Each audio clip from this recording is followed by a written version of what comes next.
Welcome to the Next Gen Podcast. Stepping up to the microphone are your hosts, Bryson and Alex Winton. They got next, so let's get to the show.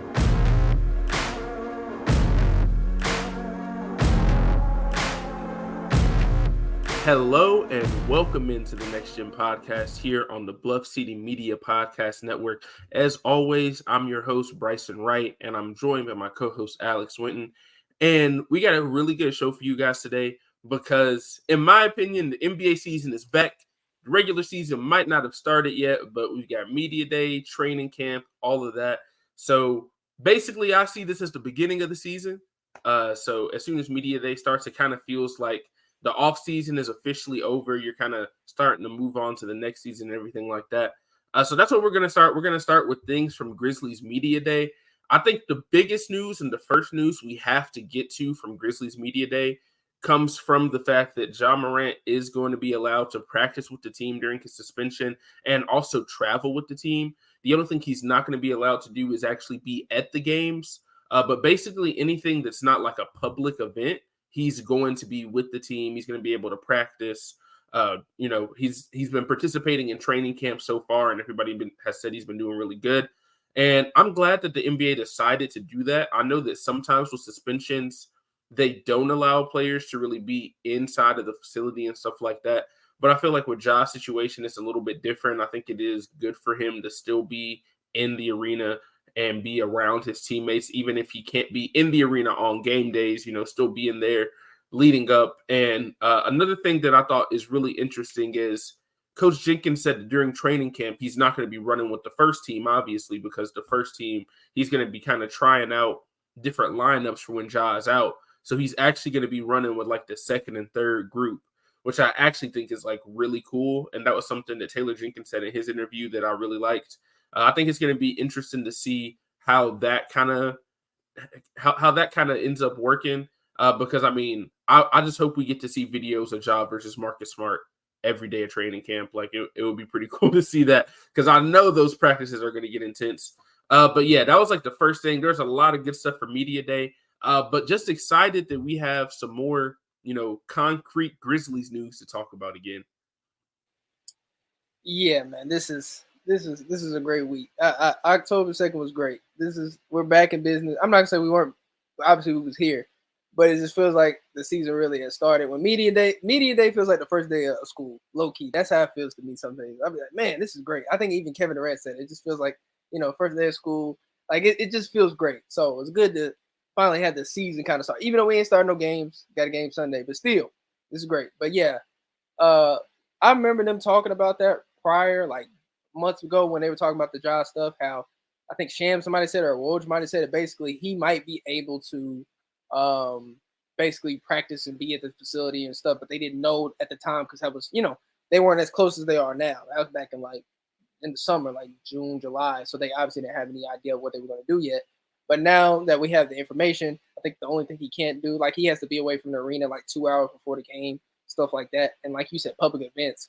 But he's going to be basically practicing with the team the whole time, which is, I think, great because now, in terms of the chemistry and things of that nature on the court, you still need game reps, but it's going to help when game 26 comes around and you put John into the lineup. You're probably not going to really miss a beat because he's been, familiar with the system since day one, being at practices, being around the guys. Even though he's not going to be on that first unit, second, or maybe even second, I think he'd probably be more on the third team.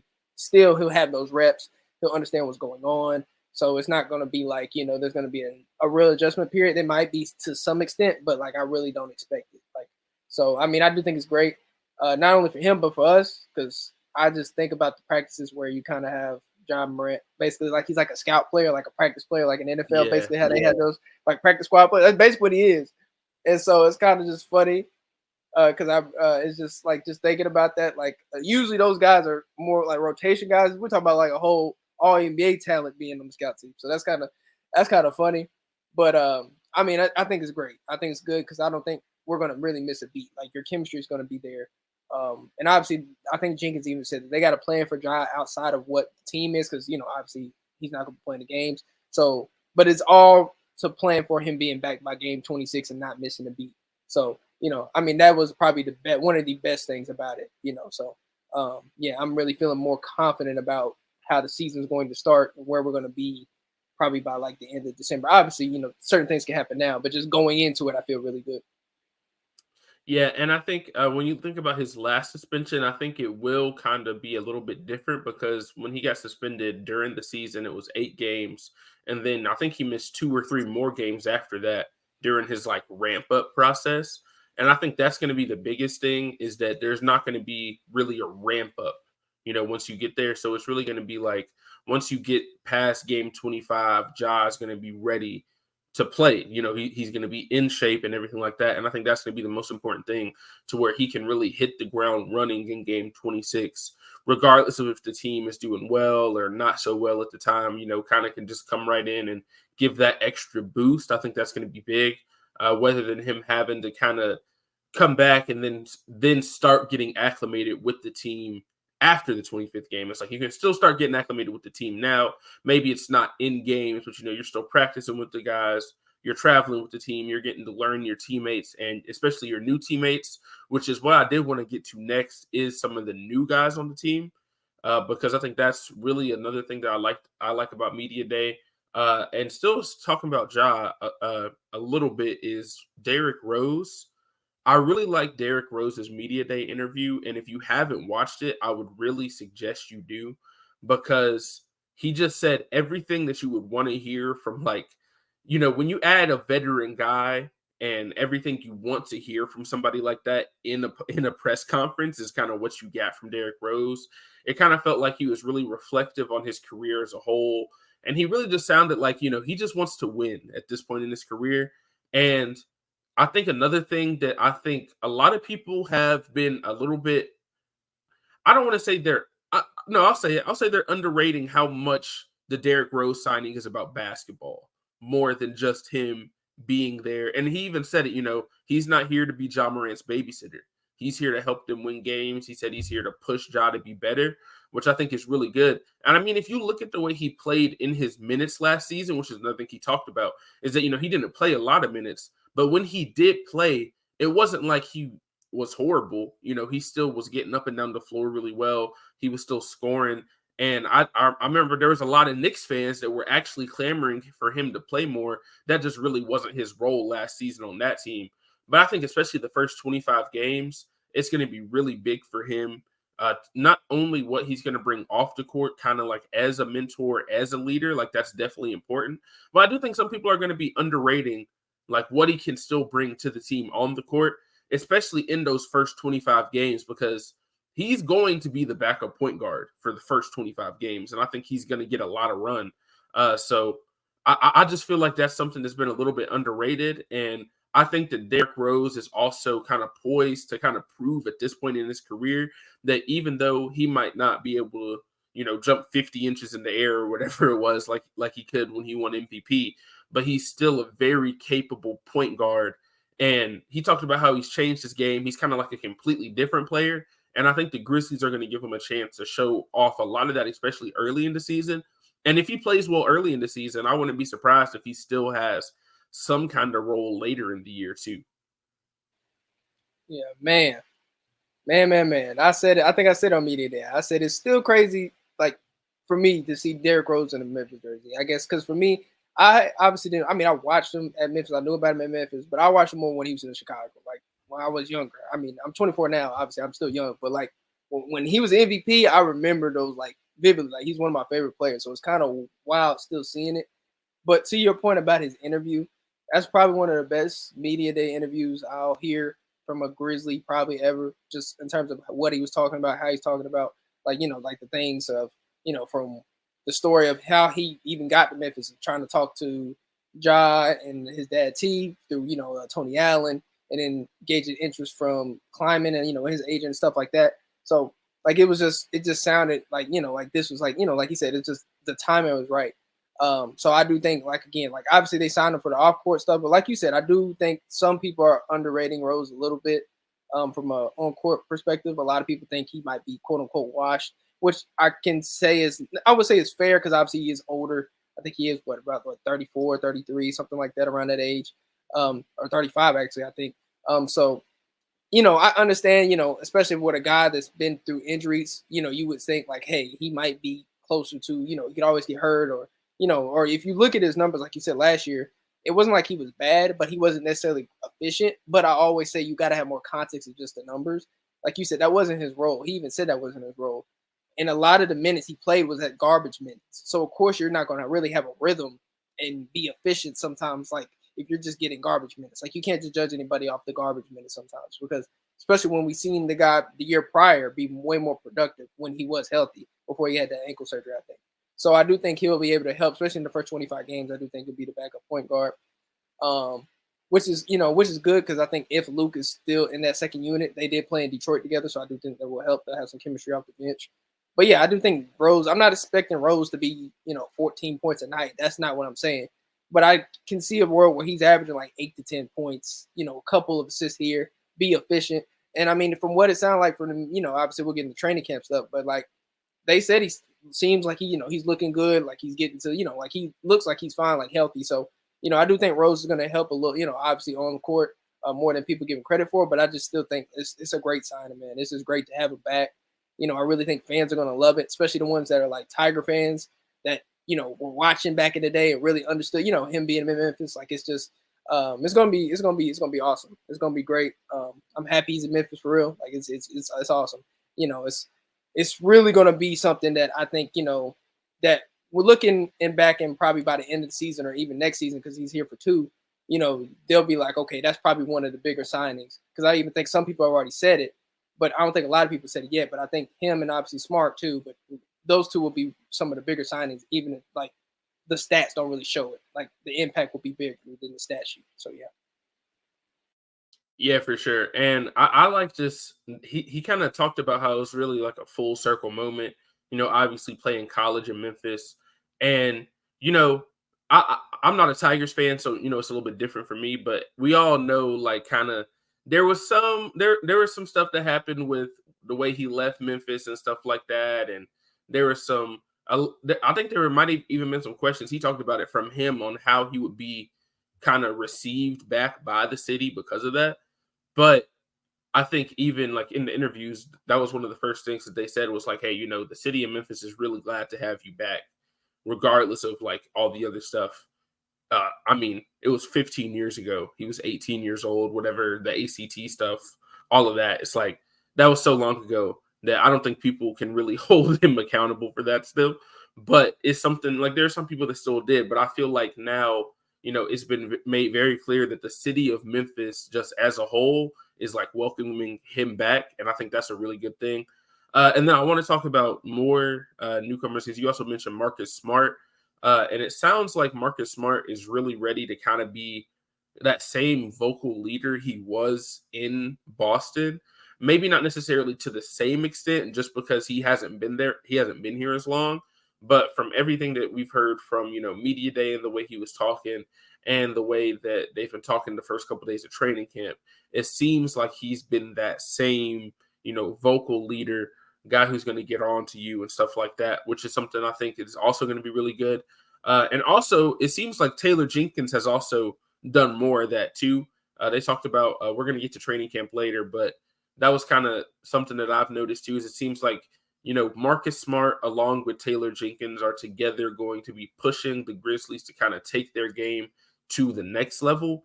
And Smart talked about this is a guy who has been to the Eastern Conference Finals numerous times, has been to the NBA Finals. So he knows what it takes to get there. He hasn't won the whole thing yet, but he's won a lot more than, this Grizzlies roster has, So he has a lot more experience and stuff like that. And I feel like just him being there every day and kind of explaining to the guys, like, this is what it takes on a daily basis to make it to the conference finals, to make it to the finals, to hopefully win the championship, all of that. And I think just having a guy who's been there and done that is going to be really big for them. And I think that's really what I got from the media day interviews too. And there was also some questions. I know some people were worried about whether he was really happy to be on the Grizzlies just because he had talked about how he wanted to be a Celtic. Like, he wanted to be a Celtic. He didn't want to get traded. Before he got traded to Memphis, the Celtics had actually told him he wasn't getting traded. So there were some people that were, I think, a little bit worried about whether he actually wanted to be on the Grizzlies, but I feel like now he's had a couple months to kind of get through that. He's met all the teammates and stuff like that. And from his interviews on media day, it sounds like he's super excited to, be with the team. Yeah, to start with what you said last, there was a lot of people worried about that. I was never worried about that. You understand? People got to understand with the context you provided, you're going to feel the way, obviously, when the things first start out. Like, you got traded when you said you weren't going to get traded, and you've been there the whole time. Like, they're going to have feelings involved. But once you, sit with it a little bit, a couple days, what happens? Like, it happened to me when we traded for Marcus Smart. I'm like, we traded draft picks. Then I slept on it, and you know what happened? I was cool. So it takes some time, right? And obviously he's going to win a situation. Like he said, it's not like he's going to some team that's in the lottery fighting for a draft pick. This team is trying to fight for a championship, win a championship. And he understands that what he brings to the table can help these guys in those moments. Because that's really what it's about. Regular season obviously is going to be regular season. But like a guy who's been in the playoffs and has that type of experience is really going to help those guys, especially a guy that can play. I think that's the biggest difference between possibly him and Rose. Rose can still play, in my opinion. But I think more so than anything, Smart's really going to play. So Rose might not be in the playoff rotation. I know for sure today, starting today, off rip, if we're in the playoffs today, Smart will be in that rotation and playing like 25, 30 minutes, maybe more. So you need guys like that have been there to be on the court because it's so good to have a vet that, obviously he's just there even if he's not playing, but to have one that's on the court with you makes a world of a difference. And obviously now it's showing. I didn't, expect him to change. Like you said, he might not be as vocal to start, but obviously as the season goes along, he'll be vocal. You know what I mean? Like I think he's going to be one of those leaders. Obviously you have Ja, Jaren, Bane, and Jenkins obviously at the top, but then after that, it's probably Smart. You know what I mean? So I think that's kind of the what I got from it. Like you said, I think that's they established that, and he did say he still got to figure out get more chemistry with the teammates and stuff like that. But like that takes time. Like this is week one. Like I think he said, if I'm not mistaken, he just left his honeymoon before coming here. So like what I mean? Like so he hasn't been here long, so he still got to get adjusted and stuff like that. So, but I think he's going to be great for this team. Again, another person that I think is going to be great for this team, even if his numbers don't speak like are crazy. I think people have to understand that, once you watch the eye test, you'll see like, dang, they're doing a lot more. And I think a lot of it will be thanks to him and what he's doing, from a day-to-day basis, whether that's on the floor or off the floor in terms of being a leader and being a vet. I'm happy with Smart. I think he's going to be, again, bring this team in terms of their competitiveness to like another level, probably. Like it'll probably be like I think we'll get to it with the practice stuff, but I think they even said it first day was kind of crazy. So like, I think that's part of what his impact is. And moving on from players that are newcomers to the team, we do have to talk about two guys that were on the team last season, the last couple of years, two of the big three, and that is Jaren Jackson Jr. and Desmond Bane. I liked all of their quotes from Media Day. It sounds like they're really ready to kind of take that next step, especially with Ja being out those first 25 games. They're going to have to be basically 1A, 1B when it comes to scoring options. Desmond Bane said he's feeling a lot better about his toe injury. I feel like last season that did have a big impact on him, especially like the second half of the year. So I think it's really good that he says he's feeling back to 100%. He decided to get the surgery and everything. And he said he's really glad that he decided to do that just because now he's feeling much better. And now hopefully it won't be something that they're going to have to worry about again, a couple years down the line or something like that. Hopefully this is something they can get it done and they don't have to worry about it anymore. Also, Jaren Jackson Jr. is completely healthy from his FIBA run. They said he came in completely healthy and ready to go, which I think that was the biggest thing. I think both of them are very aware of the places they need to improve. Jaren talked about improving his playmaking and improving his rebounding. And then Desmond Bane also talked about continuing to improve like as a primary ball handler, secondary ball handler, all that, secondary kind of passer. There's going to be some lineups where he's going to be the point guard early in the season. There's going to be a lot of him playing with either Derrick Rose or Marcus Smart earlier in the year too, where he's still going to be expected to have some of that playmaking juice as well. But I think they're ready to kind of take on that challenge.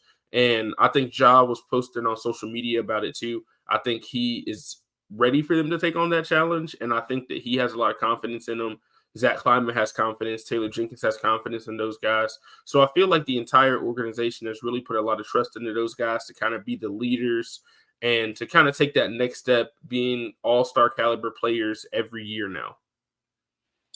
Yeah, I mean, they started with it.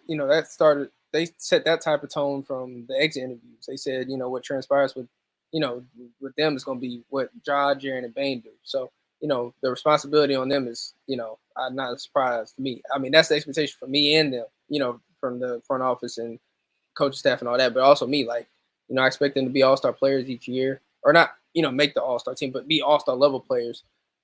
Especially, from a leadership perspective, Bane, I do think will be, he's always seemed like a leader to me. He's like my age, but basically he acts like a 35-year-old. Like, it's just crazy. So I think that'll be more of a seamless thing with Bane in terms of being a leader. And I think he understands. I think it's great to have him healthy, now, because I did think he mentioned about being in shape and wanting to be, I think being in shape is one of the things that he mentioned, because the best two guards in the game are more so those type of dudes where their endurance is really high. So I do think that him being healthy to start the camp is tremendous. And hopefully the thing, like you said, the toe injuries behind him, and we get to see what Bane, or we saw early in the season last year with Bane being the guy that was putting up 25, 5, and 5. As for Jaren, I mean, I think obviously from him, I think it's great that FIBA, the FIBA, even though the FIBA thing didn't go how it was planned, it's good that he's basically not going to miss a beat, because he played like 3 weeks ago. Like KG said, he's going to have a rhythm where guys basically are planned to get into shape and rhythm by December. Jaren will already have that because he was playing in FIBA and having experience. And Santi too, to a certain extent. So, I think obviously he understands that. Like he said, and his role there was different and more of what we'll probably see this year. Like, he's going to face a lot more doubles, so he's going to have to be a better playmaker out of those doubles. And not even just doubles, but DHO action, stuff like that. Like, he's just going to have to be a better playmaker because he's going to be playing in more space probably, or playing more that way. So, I think both of them understand where they're at and what they are for this franchise. And the expectations are high. Like, I expect them to do this stuff. Like, this is not me sounding cocky or anything, but that's just what I expect them to do. I don't think I should expect anything else, because they've shown to be these guys. Like, Jaren was just defensive player of the year, an all-star. Bane was someone had all-star numbers. So, and they only 23 and 24. Same with Ja. So, I think these guys are going to continue to get better on and off the floor, like as leaders and just as players. So, I'm excited. They understand where they're at, and again, they're just going to set the tone. They got to be tone setters, especially with Jaren or with Ja. Like you said, Ja was posting about him because he knows they're going to hold the fort down until he gets back. Like they've done it the last couple of years before, so this is not new territory. I feel like the outside media acts like this is new territory for them, which is why they have them ranked lower than they need to be. But they've done this before, so this is nothing new. So I expect the same kind of result that happened last time, and them not really miss a beat, and with Ja being suspended. Yeah, for sure. And then last thing about media day before we do kind of move into training camp and some more preseason stuff, I do want to say the fact that fifth starting spot, I think, is going to be something we're going to talk about a lot going into the season. I mean, it's pretty clear that, Marcus Smart, Desmond Bane, Jaren Jackson Jr., and Steven Adams, as long as they're all healthy going into the season, will be 4 to the 5 starters with Ja Morant out. But there is an opening in that fifth spot. Taylor Jenkins, mentioned that there's an opening and said it's basically wide open going into training camp, and told the guys to go get it, especially Zaire Williams, who is somebody I wanted to talk about in that spot as well. But the guys that are kind of up for that, it would be, Kennard, Zaire, maybe John Conchar, Roddy, Jake LaRavia. Like, all those guys have, I say, a shot to be that starting guy. I would lean more towards either Luke or Zaire being the guy that ends up being the fifth starter, just because with Zaire, he's somebody who actually has size to guard wings. He's one of the only people that has like the size and skill set to guard wings on the roster. Even though Marcus Smart can do it, he's still a little bit shorter. So Zaire is like one of the only guys that has the size and then has shown the ability to guard wings in the past. So I think that's something that's really big, is if he can kind of take a step and he can, play with that first unit, I think that would be big for him. But if they don't think he's ready for that, I think going with Luke Kennard, even though having both Kennard and Bane out there at the same time might be a little difficult just because you are going really small, just overall, just because you don't really have a true wing guy. But it's not like the main thing for Desmond Bane is the wingspan. It's not that he's like too short, but I think that is like an issue that you'll see maybe at him playing the 3 at times. But I feel like having Marcus Smart out there is going to help that a lot just because he can guard multiple positions. So a lot of times, even if Desmond Bane is technically playing the 3 on offense, he might not be guarding 3s on defense. That'll probably be what Marcus Smart is doing in that lineup. So it could just be really interesting to see what they decide to go with that. But yeah, I'd lean towards Luka Zaire for the 5th starting spot. But I think that's something I'm really excited to see and how that really develops in the preseason.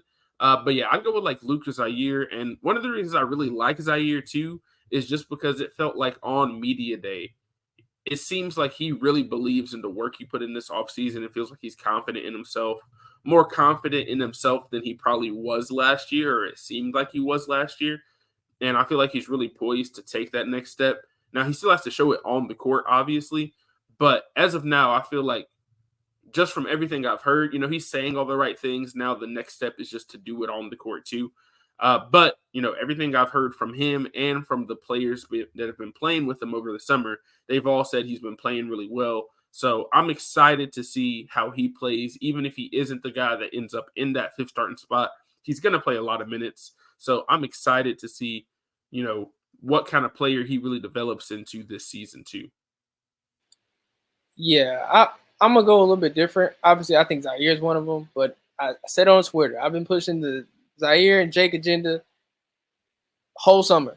Not going to change that now. So I do think Zaire and Jake, off the simple fact, they haven't said this, but I do think, I just believe this. I could be wrong. I think they want to keep Luke more in that bench role, 6-man role, not because he can't start, but because I think it's better for the team for him to be in that position. It's kind of similar to how they did last year with Brandon Clark, because some people thought Brandon Clark was going to start because he had more experience, things of that nature, but they put Santi in place of it because he was a better fit. Not only that, they felt like Brandon Clark was better off the bench. So I could see a situation where they're saying, hey, we'd much rather keep Luke on the bench, have some stability on the bench, and then have one of the younger guys start like we did with Santi, like a Zaire, like a Jake, and then go from there because they'll be around experienced guys because obviously the other 4 are locked in, obviously with Smart, Bane, Jaren, and Adams.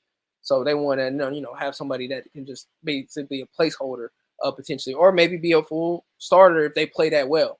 So I think those are the 2 for me.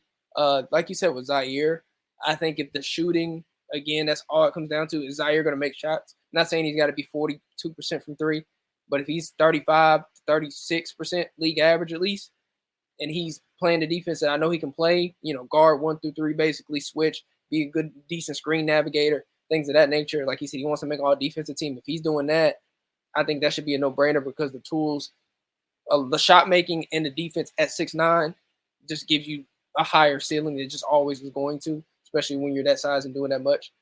Jake, from the standpoint of just shooting, even if the defense is just more of a team concept defense and he's not more like, I think Zaire is probably a better defender. Jake's more of a guy that, just knows how to play, be good in positions, on defense and just, have high IQ, but he's not really like a guy that's going to make, get crazy blocks and stuff like that. Even though he'll be in the passing lanes and stuff, he's not just that, he's just not, his feet are not that fast.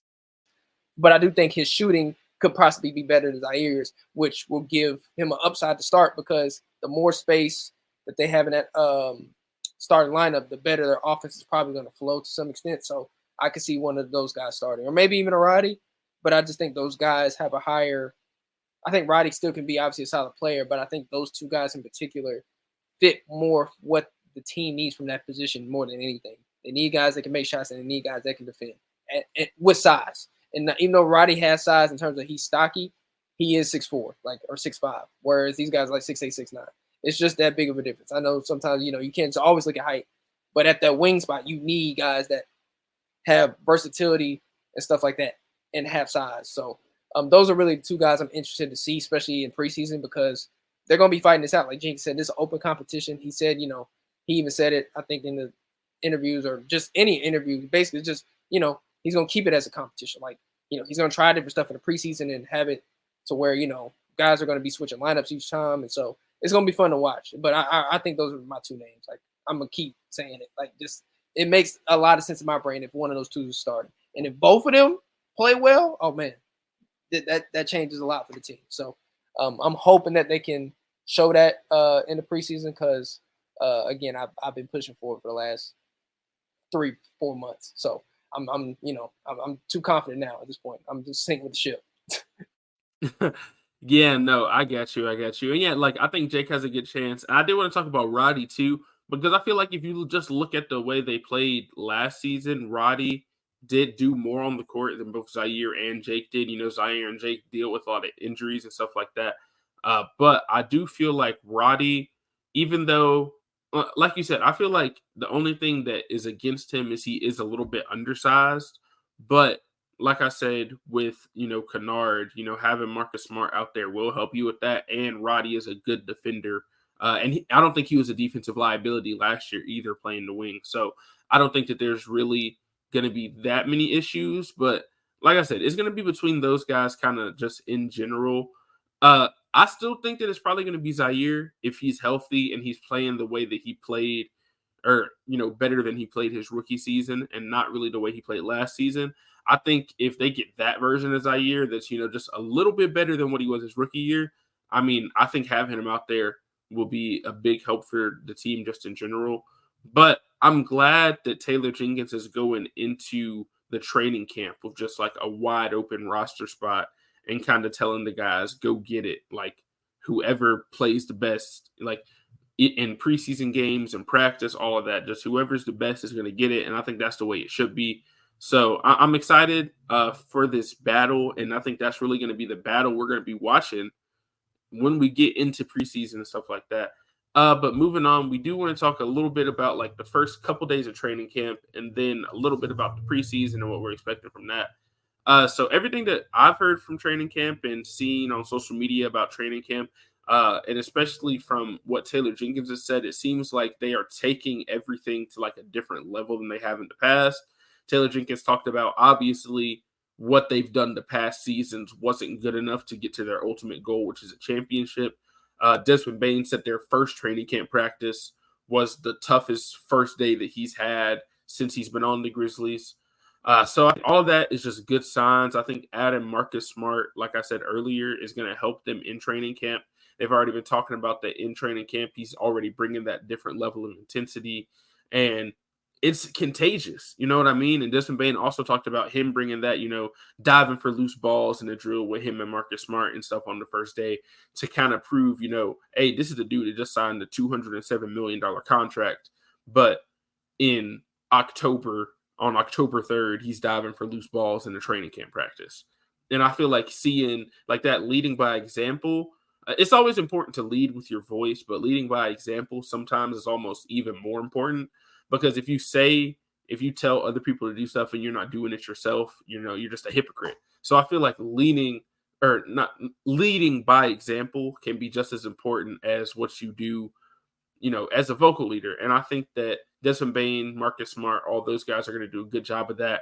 And I think Taylor Jenkins has done a really good job of kind of explaining to the team that they have to have a different level of intensity from day one compared to what they have in seasons past. Not necessarily to say that they were slacking off or whatever in the past seasons, but just like not to make as many excuses. It's early in the season, travel, all that stuff when the season gets going, and to like kind of take it every single day and treat every day like it's preparing you for winning the championship, rather than just treating it like a regular season game or treating it like a training camp practice. And I feel like all that stuff that Taylor Jenkins has been saying is a good sign for where the team is going to be when training camp ends and everything like that. But from the first couple of days, it sounds like everything's going well. From what I know, everybody's been healthy.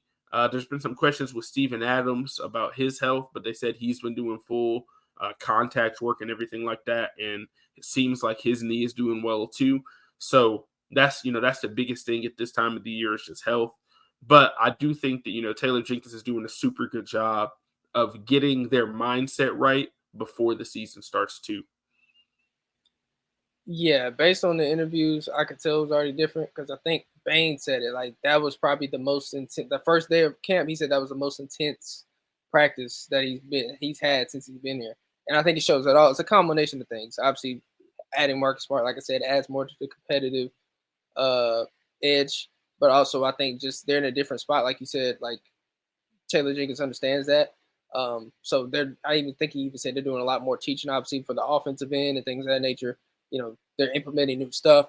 Because again, like he even said it before, like he can be better as a coach, and obviously not just him, but the rest of the coaching staff can be too. So I'm pretty sure they went into the offseason, reevaluated some things, and that's what they're basically implementing now.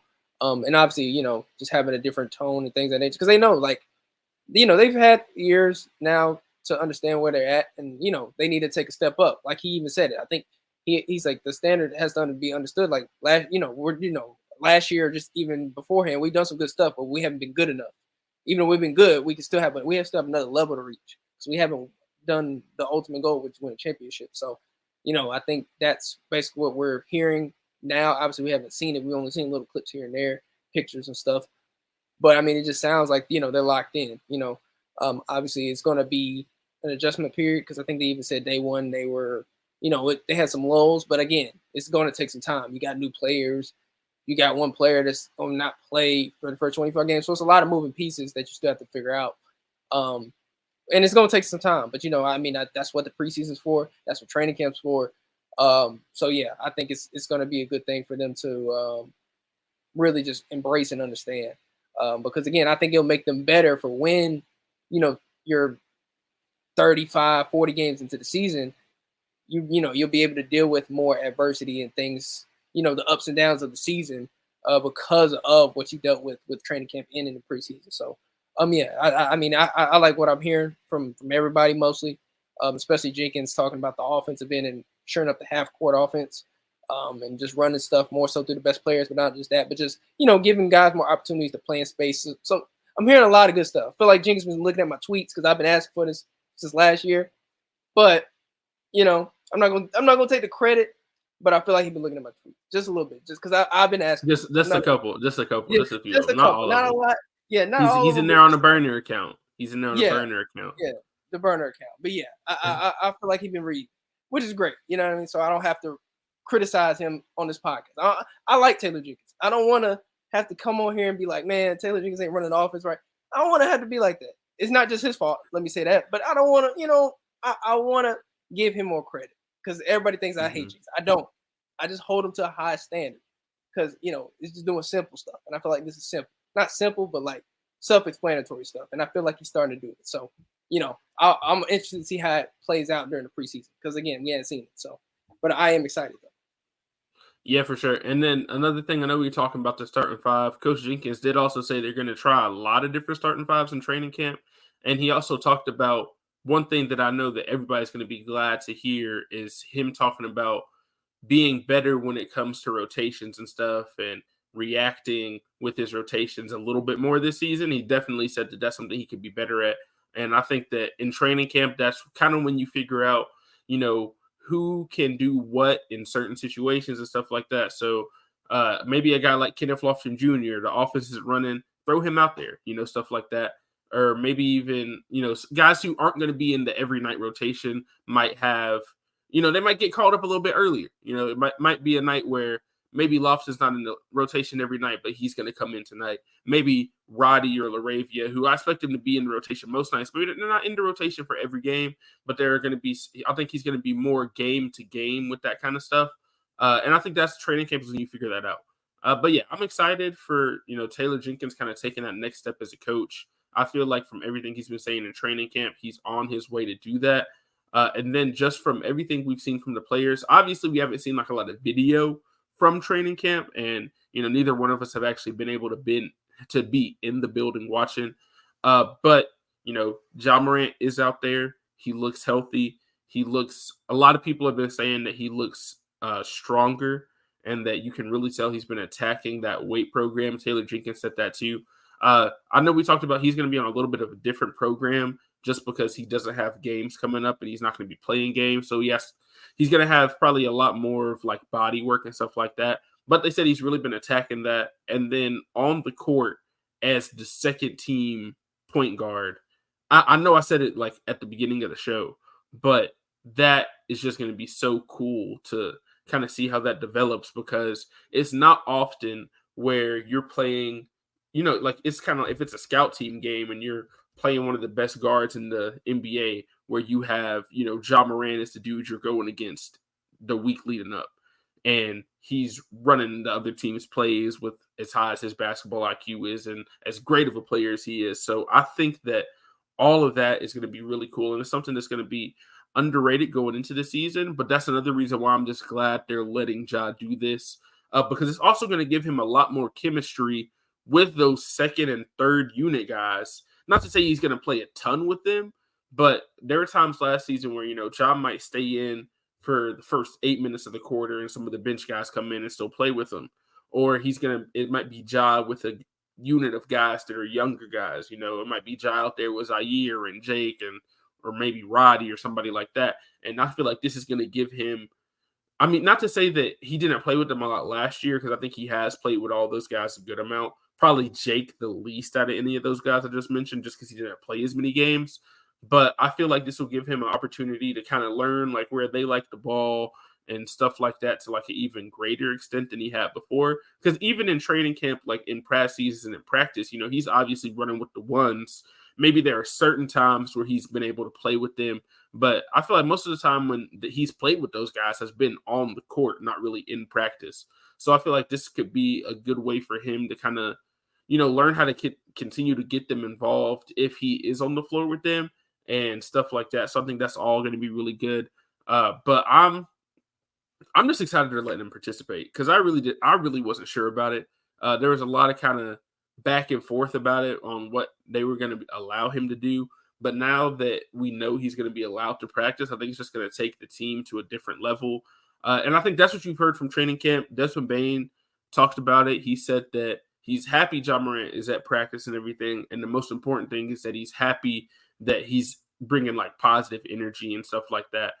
Nothing like not bringing, any further distractions to the team or anything. He's really just there to work, still being himself and everything like that, which is the most important thing, going into this whole like 25 game ordeal, because it's going to be tough, at times. But I think that just from everything we've heard, and everything we've heard around training camp and around Ja, it seems like everything's moving in the right direction to start the season. So I'm really excited to see, the effect that's going to have on the team, the morale boost that might have on the team early on. And I do think it's going to have a boost for them early in the season, just because, even not to say that they're just going to be waiting on Ja to get there, but it's like, that Ja's coming back and you just got to make it there, kind of. And I think that's kind of going to be the mindset. It's like, obviously you want to win every game, but we just got to get to game 26 and we can finally like unlock the team fully. But this first month or so of the season is going to be really telling on all that kind of stuff as well. Yeah, to your point, like with Ja just being there and things of that nature, like that's what I said earlier. I'm feeling confident about it. Like shout out to who's it? Eric Tweets NBA. One of our guys, he tweets all the Grizzly clips. I think he tweeted about the first 10 games and what the record will be. I personally said like at best they'll be 8-2. At worst 6-4, but I think they'll be more closer to that 8-2 than they are 6-4, just because of the simple fact of, like you said, Ja's around. I think even though he won't be playing, just him getting them ready for those games and things of that nature is just going to benefit them tremendously. So, and like I said, with the Jaren stuff and him having rhythm already, and just all that, and even Santi too, all those culmination of things is going to help them hit the ground running going into the season, because I know last year they started pretty well. Year prior they didn't. They were like 9-10, and then obviously the years prior they started probably closer to 500. But I think this year will be probably better than their last year's start. I think I forgot what they started last year, but I think they started maybe 7-3 or 6-4. I forgot what it was, but I think it'll be better this year. Like I really do believe, especially looking at the games, I do think it'll be a better start just because of all the things I mentioned. So yeah, I'm excited, man. I'm excited for this start, because I just keep seeing people talk about the Grizzlies like they haven't played without Ja before. I feel like everybody's like, oh, Ja's out for 25 games, so the sky's falling.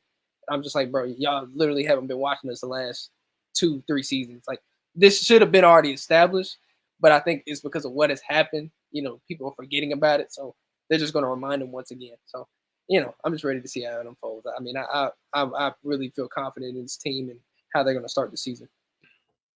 For sure. And the first time that we will get to see the Grizzlies this season will be this Sunday against the Pacers in the first preseason game of the season.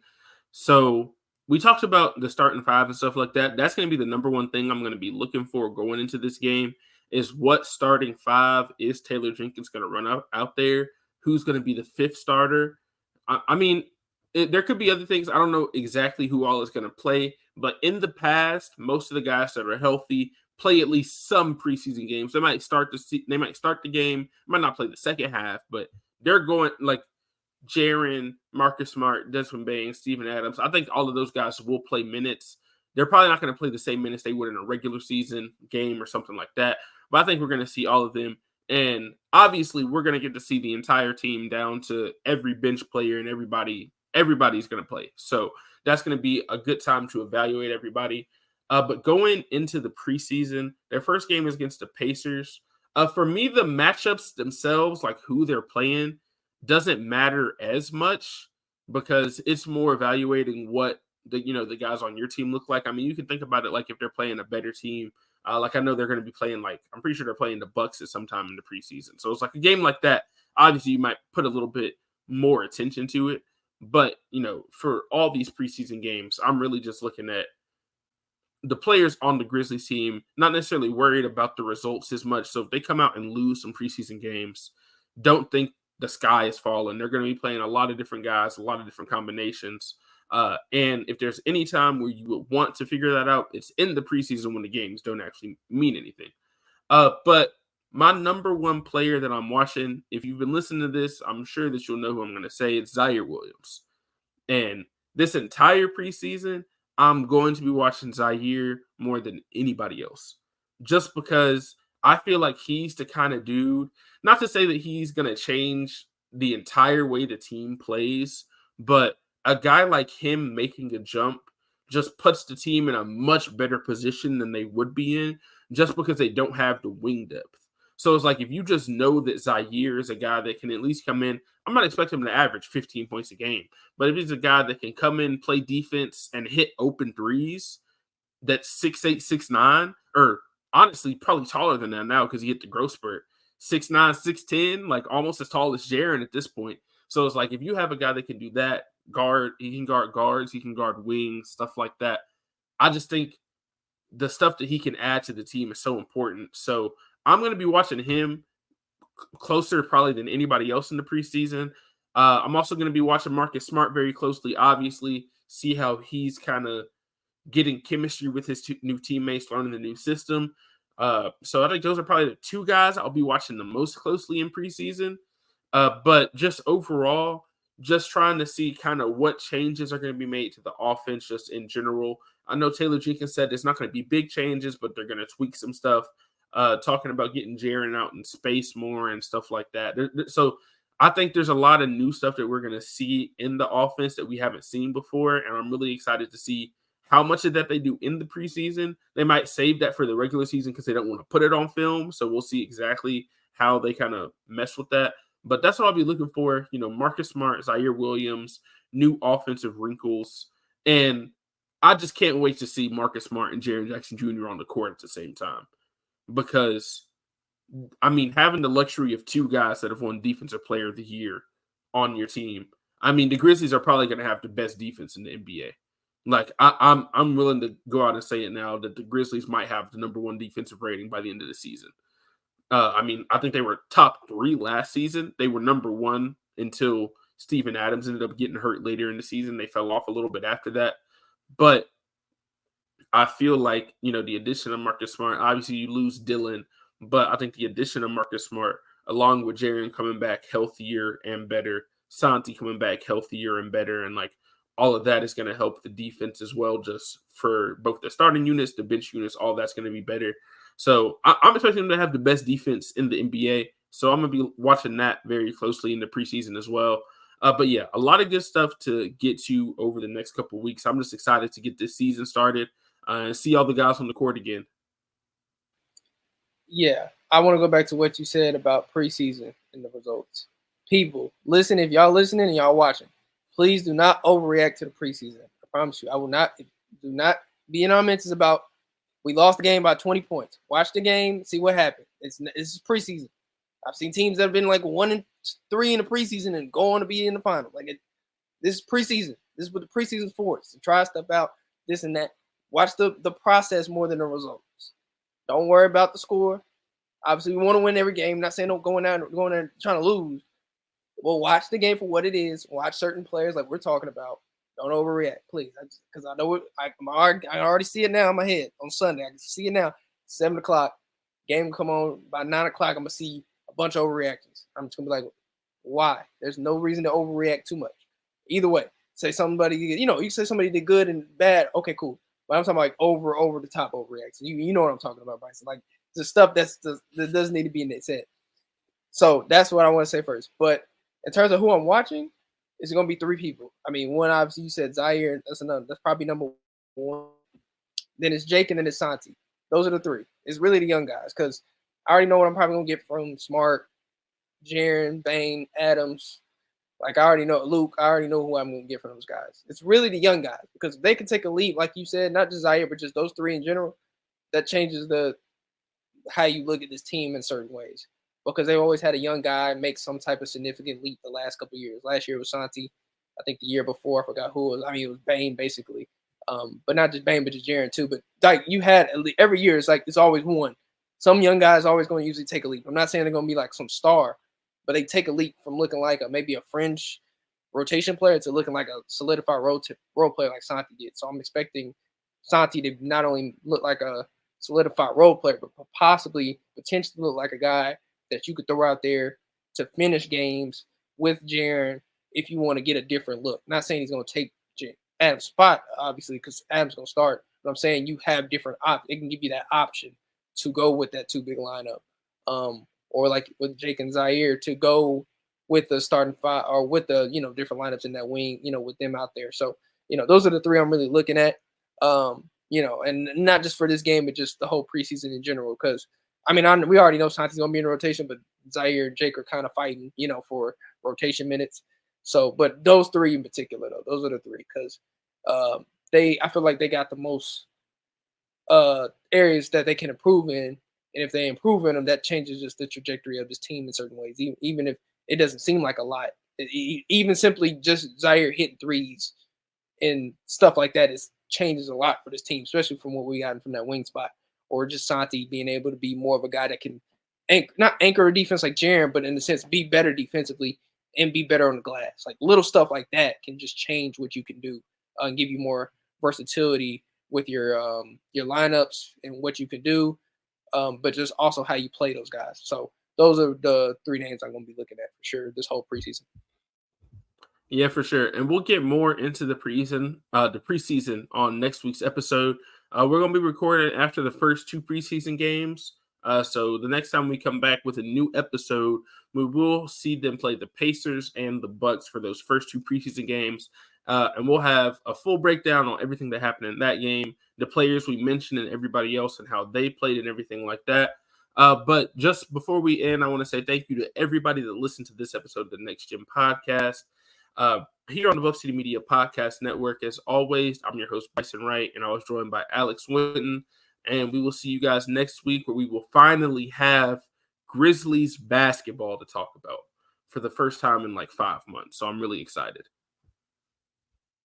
Yeah, it's going to be great. So see y'all next week, man.